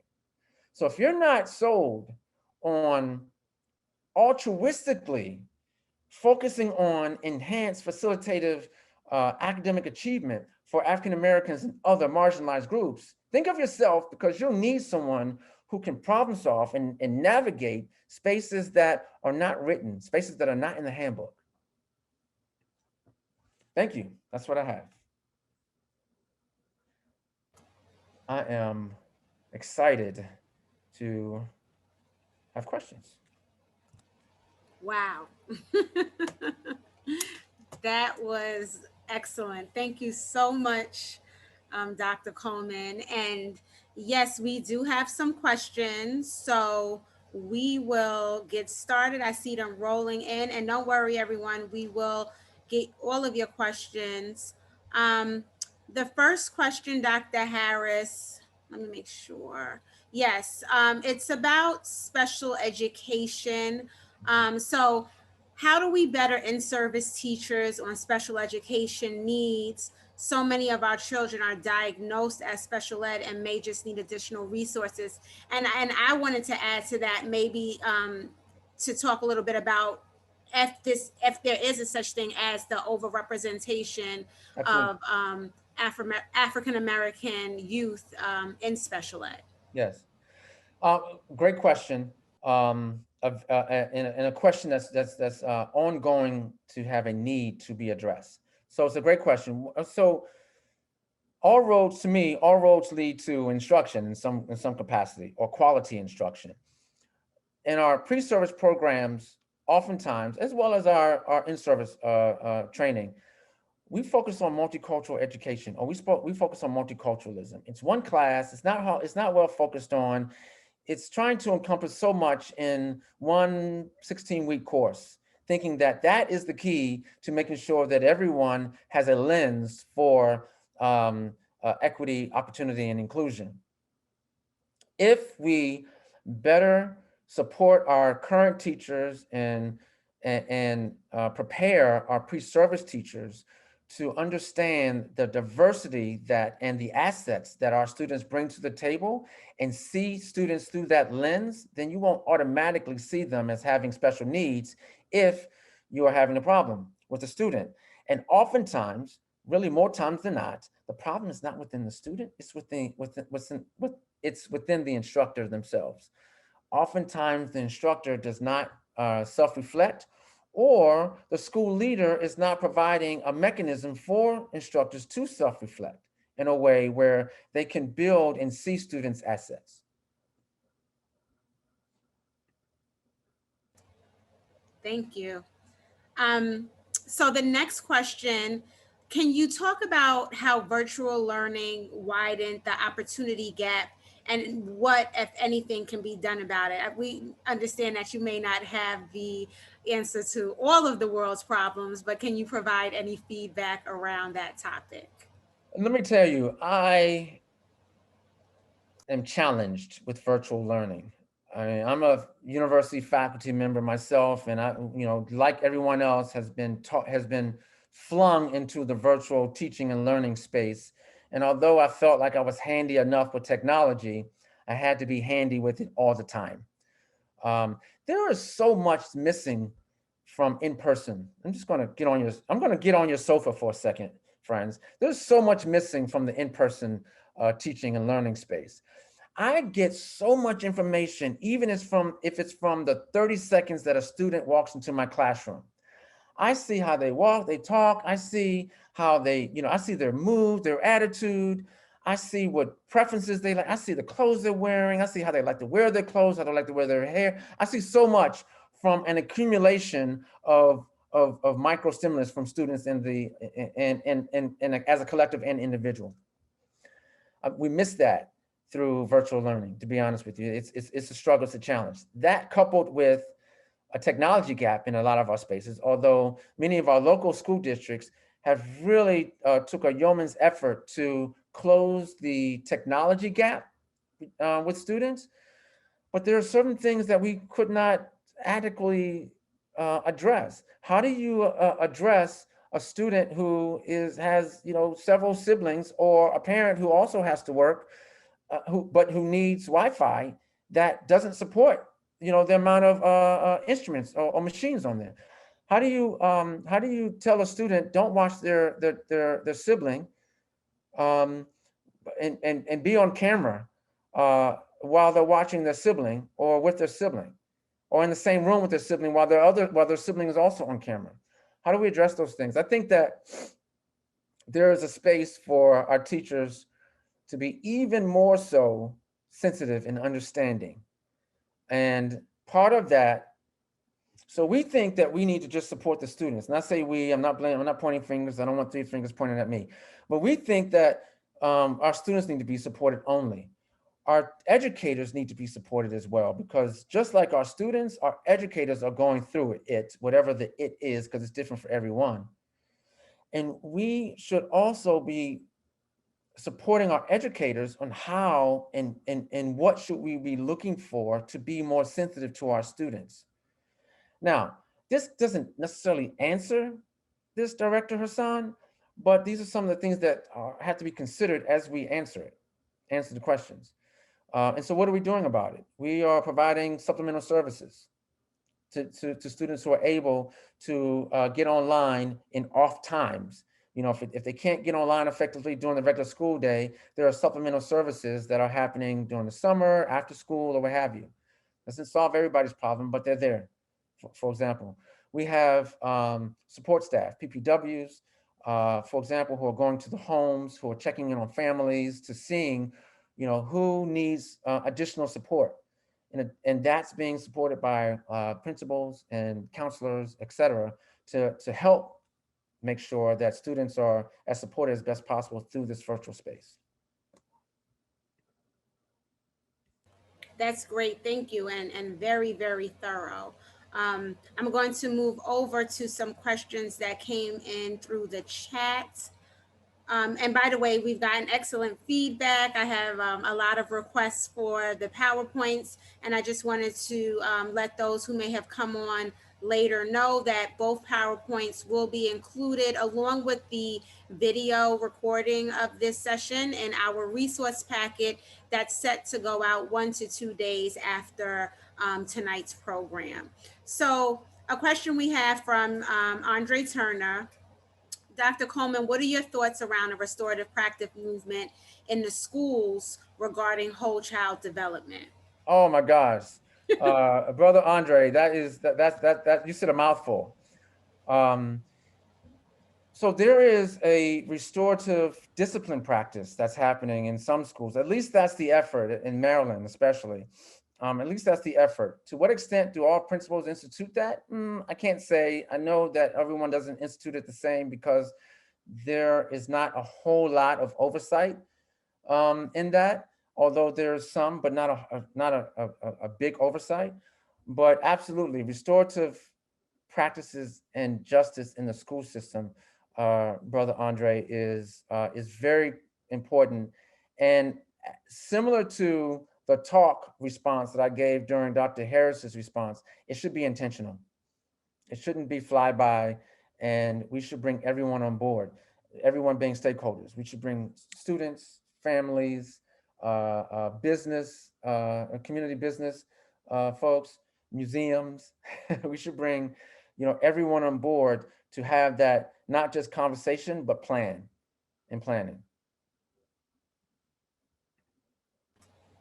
Thank you. So I don't know if Dr. Coleman, if you're going to share your contact information, but I will quote Andre Turner in "Bruh, I gotta get with you," which Okay, good I enough. assume means that he wants to connect. Yes, yes. So that's great. Just a few more questions. Sure. So the learning environments you so beautifully describe need to be put in place at the very earliest ages for infants and toddlers before public school. How can we do that? Well, actually, a lot of the research comes from early childhood research. A lot of that research is coming from, I can't remember Piancha's first name right now, but Piancha's work that suggests that there to be a teacher-student relationship quality starting at preschool. So much of the research, interestingly, that my foundational research around these learning environments have started in the early childhood sector. And we found that after testing and research, we found that in many cases, as long as they are developmentally appropriate, they are also needed in the upper grades. So how do we start there? We've already started there as a community in early childhood research and practice. Um, it's just a matter of to what extent and how do we get early childhood educators who are not trained in like class, capital CLASS, for example, for them to be on board with the latest and greatest in that effort. Great. And I think this final question is so appropriate. So when we were talking pre-planning, we had said that we knew a certain topic would come up, and I didn't tell you, but I was kind of betting. I was like, maybe it won't. But I should have listened to the expert, and went along with that. So I will ask this question.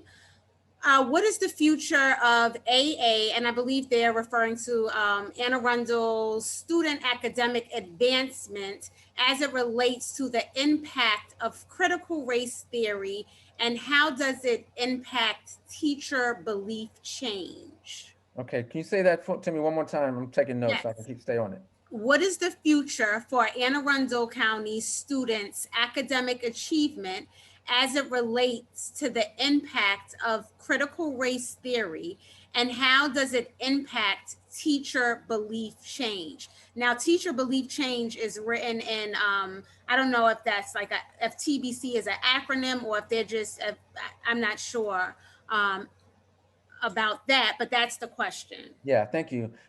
Teacher belief change is, I don't know it necessarily as an acronym. It is also known by other words, but just, teacher buy-in, if nothing else, right? To be quite candid, I hesitate to speak about one particular district, right? Anne Arundel County in particular, but I'd like to try to answer the question or address respond to the question in a way that it's really important to not just Anne Arundel County, right? So academic success in a county that might, where you have a large majority of white teachers and you have a mixture of diversity, as far as I know, Anne Arundel County, and maybe clusters of diversity, if you will, in Anne Arundel County in particular. There are other counties in Maryland that have a similar dynamic, right? And the reason why I just don't, I don't want somebody, I like folks like Brother Andre to call me, let's get together and do some work, but I don't want parking lot beatdowns, right? Although we're virtual. So I would say that.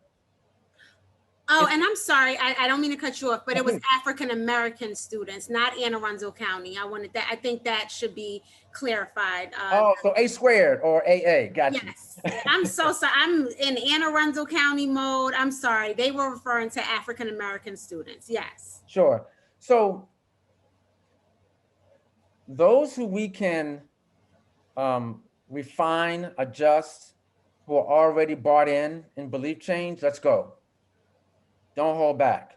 Let's go. Let's go ahead and include them, and let's go ahead and get this critical race theory material as we consider race, ethnicity, and culture in our learning settings. And let me just add a side note. I'm not talking about just the implementation of a lesson. I'm talking about the entire learning climate.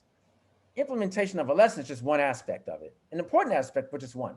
So as we consider critical race theory, I'm considering as the entire schooling process, not just lesson implementation, although important.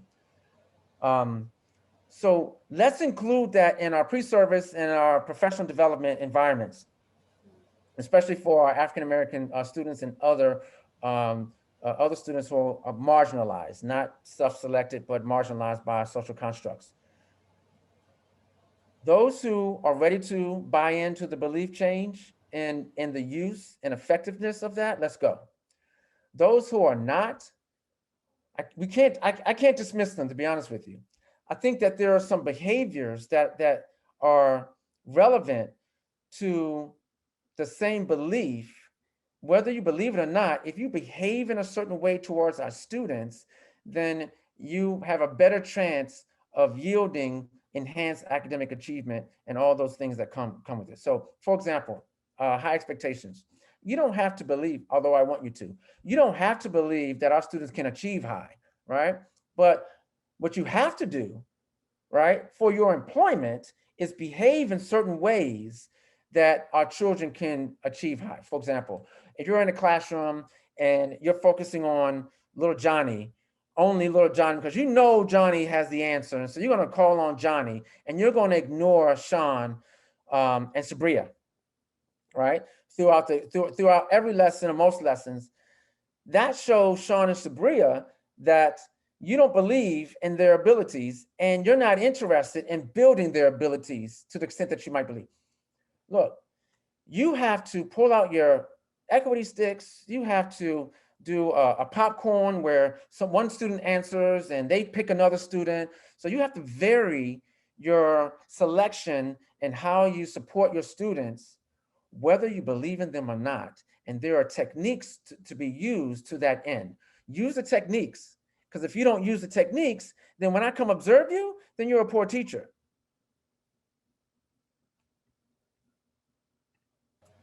I'm not sure if so yeah, I think I captured the essence of that, right? So how does that bode for the future? That's where I would like to see the future go if I had a magic wand. I can't change everybody's mind, but I'd like to say that if you don't change your teaching behaviors, then that affects your job. Got it. Got it. Okay, so what I'm going to do right now is I am actually going to drop a link in the chat. This is our survey link. So while I'm asking, which I know I said the last question was the last, but I think this question is so important and I would love for you to address it. As I'm asking Dr. Coleman that question, if you all could please fill out this quick survey by clicking on this link. It takes about 2 seconds to fill out, and this information is really helpful to us for future programs. So if you can do that, that would be great. And then I will end with this last question. And remember, if you want to come over to the next session to really further unpack the content we received tonight.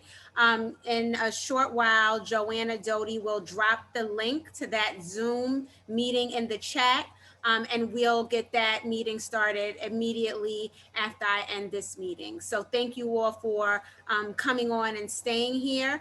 And then Dr. Coleman, lastly, do you have any suggestions of how to motivate more African Americans? And I'll add to that, African American males and particularly to become teachers in our public schools. You know, that's a question that Dr. Julius Davis, who is the director of the Center for Research on Mentoring Black Male Teachers and Students at Bowie State University. I serve as a faculty fellow in the center, humbly and graciously and proudly. That's something that we struggle with, to be honest with you. But let me give you what we've been working on. If we can turn that space to include also entrepreneurship, then we think that including entrepreneurship in the teaching field and teaching our teachers, Black male teachers in particular, teaching our Black male teachers and others for that matter, it's not exclusive in this way, teaching our teachers to be entrepreneurs, that I believe could motivate African-American teachers to come to the teaching field more, because I think there is a stereotype around salary, Wow. for example, but we think that we can address that with showing folks how to be entrepreneurs, or Wow. guiding and supporting them in their entrepreneurship in that space. Wow. That's innovation. You That's excellent.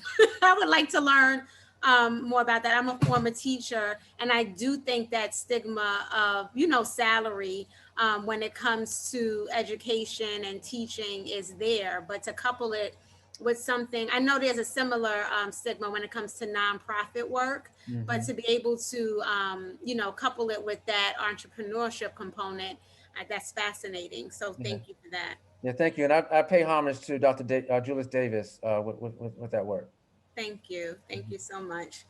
Well, Dr. Coleman, I wanted to thank you so much for that presentation. Your delivery, your style, the content, it was all there. It was great. It was energetic. It was amazing. Thank you so much again to Dr. Harris. It is just a coincidence that, Bowie State represented heavily on this training. I think at our last presentation, we had I think it was Bowie State, and then we had someone out from actually university outside of Maryland. So thank you all so much. If everyone has had a chance to answer the survey, yes, Bowie State in the house, HBCUs stand up. Yes, we want to recognize all of our HBCUs, Morgan State, University of Maryland, Eastern Shore, and so many others. Of course, Howard University. Okay, Norfolk State. I see you all representing for your HBCUs in the chat. So again, thank you all so much for being here.